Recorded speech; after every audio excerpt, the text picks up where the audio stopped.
মালয়েশিয়ার আজকের নিউজ। ঝড়ের কারণে ফ্লাইট বাতিল, বিপাকে মালয়েশিয়াগামী কর্মীরা। বিস্তারিত জানতে ভিডিওটির শেষ পর্যন্ত দেখুন। ঘূর্ণিঝড় রিমালের প্রভাবে বৈরী আবহাওয়ায় সোমবার বিমান বাংলাদেশ এয়ারলাইন্সের মালয়েশিয়াগামী কর্মীদের একটি বিশেষ ফ্লাইট এবং এয়ার ইন্ডিগোর একটি ফ্লাইট বাতিল হয়েছে।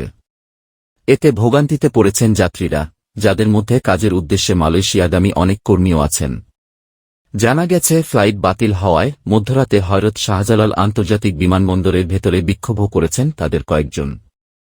তারা বলছেন, আগামী ৩১ মে কর্মীদের মালয়েশিয়ায় প্রবেশের শেষ সময়, এই সময়ের মধ্যে দেশটিতে যেতে হলে দ্রুত তাদের ফ্লাইটের ব্যবস্থা করা দরকার। বাতিল হওয়া ফ্লাইটের যাত্রীরা জানান, হযরত শাহজালাল আন্তর্জাতিক বিমানবন্দর থেকে সোমবার সন্ধ্যায় এয়ার ইন্ডিগোর একটি ফ্লাইটে তাদের মালয়েশিয়া যাওয়ার কথা ছিল, কিন্তু ফ্লাইট বাতিল হওয়ায় সেটি আর সম্ভব হয়নি। এদিকে সংশ্লিষ্ট এয়ারলাইন্স কর্তৃপক্ষ তাদের থাকা খাওয়ার কোনো ব্যবস্থা করেনি। বিষয়টি তারা এড়িয়ে যাচ্ছেন বলেও অভিযোগ যাত্রীদের। ফলে বাধ্য হয়ে অনেকেই এয়ার ইন্ডিগোর কাউন্টারের সামনেই রাত থেকে অবস্থান করছেন। এই যাত্রীদের মালয়েশিয়ায় পাঠাচ্ছে ম্যাস বাংলা ওভারসিস নামের একটি রিক্রুটিং এজেন্সি। তাদের ফ্লাইট ছাড়ার কথা ছিল সোমবার সন্ধ্যা ৬টায়, কিন্তু ঘূর্ণিঝড় রিমালের কারণে ফ্লাইট বাতিল হয়। এরপর থেকে তারা বিমানবন্দরের ভেতরেই অবস্থান করছেন। কর্মীরা জানান, ফ্লাইট বাতিল হওয়ার পর তাদের বাসায় চলে যেতে বলা হয়েছিল, কিন্তু তাদের বেশিরভাগই ঢাকার বাইরে থেকে এসেছেন। ওই সময় ঝড়ও শুরু হয়। ফলে তারা কোথায় যাবেন, কি করবেন তা নিয়ে বিপাকে পড়েন।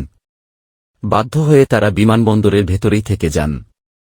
ম্যাস বাংলা ওভারসিসের এমডি জামিল হোসেন বলেন, আমরা তাদের এয়ারলাইন্স কর্তৃপক্ষ গতকাল রাত থেকে বলছি যাতে এই কর্মীরা মালয়েশিয়ায় যেতে পারেন, কারণ আগামী ৩১ মে তাদের দেশটিতে পৌঁছার শেষ সময়।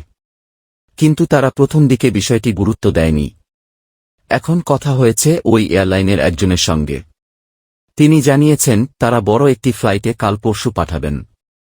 তবে বিমানবন্দরের প্রবাসী কল্যাণ ডেস্কের সহকারী পরিচালক দেবব্রত ঘোষ জানান, ইন্ডিগোর ফ্লাইটটি আজকে দুপুর ২টার দিকে ছেড়ে যাওয়ার কথা রয়েছে। অন্যদিকে সোমবার রাত ৮টার ফ্লাইট রাত ১টার সময় দেওয়ার কথা থাকলেও এখন পর্যন্ত ফ্লাইট নিয়ে গড়িমসি করছে বিমান কর্তৃপক্ষ। এদিকে ফ্লাইট বাতিল হওয়ায় মধ্যরাতে হযরত শাহজালাল আন্তর্জাতিক বিমানবন্দরের ভেতরে বিক্ষোভ করেন মালয়েশিয়াগামী যাত্রীরা। ভোগান্তিতে পড়া এক যাত্রী বলেন, আমাদের ফ্লাইট এখনও নিশ্চিত করেনি। আমাদের বলছে আজ বেলা ১-২টার দিকে ফ্লাইট দেবে, এখন আবার বলছে ২টার সময় দিবে। ফ্লাইটের বিষয়ে আমরা নিশ্চয়তাই পাচ্ছি না। আমাদের হোটেলে যেতে বলা হয়েছিল, কিন্তু আমরা যাইনি।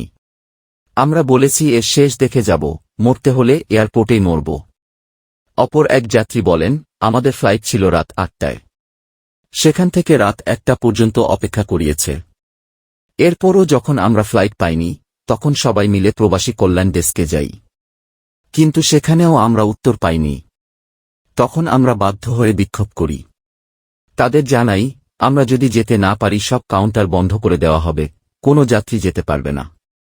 ঘরবাড়ি জমি বিক্রি করে ৫-৬ লাখ টাকা দিয়ে এখানে এসেছি। এখন যদি যেতে না পারি তাহলে আমাদের দায়িত্ব কে নেবে? আমাদের ক্ষতিপূরণ কে দেবে? ফ্লাইট বাতিলের বিষয় জানতে চাইলে হযরত শাহজালাল আন্তর্জাতিক বিমানবন্দরের প্রবাসী কল্যাণ ডেস্কের শিফট ইনচার্জ মোশাররফ হোসেন জানান, বৈরী আবহাওয়ার কারণে সোমবারের ফ্লাইটটির শিডিউল বিপর্যয় ঘটে। এদিকে বিমান বাংলাদেশে জনসংযোগ বিভাগের মহাব্যবস্থাপক বসরা ইসলাম জানিয়েছেন, বৈরী আবহাওয়ার কারণে বাতিল হওয়া ফ্লাইটের ৩-৪ যাত্রীকে গতকাল রাতে হোটেলে স্থানান্তর করা হয়। আমরা এখন চেষ্টা করছি বিকাল ৪:৩০টায় ফ্লাইটটি ছাড়ার। এর আগে দুপুর ১:৩০-২টায় ফ্লাইটটি ছাড়ার কথা থাকলেও সম্ভব হয়নি। বিমান কর্তৃপক্ষ সর্বাত্মক চেষ্টা করছে যাত্রীদের গন্তব্যে পৌঁছানোর জন্য। সাময়িক অসুবিধার জন্য আমরা আন্তরিকভাবে দুঃখিত।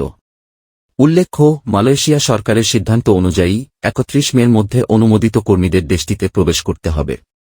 এজন্য দ্রুত কর্মীদের মালয়েশিয়া পাঠাতে বিমান বাংলাদেশের বিশেষ ফ্লাইটের ব্যবস্থা করা হয়। ১ জুন থেকে কোনো বিদেশি কর্মী মালয়েশিয়ায় প্রবেশ করতে পারবেন না।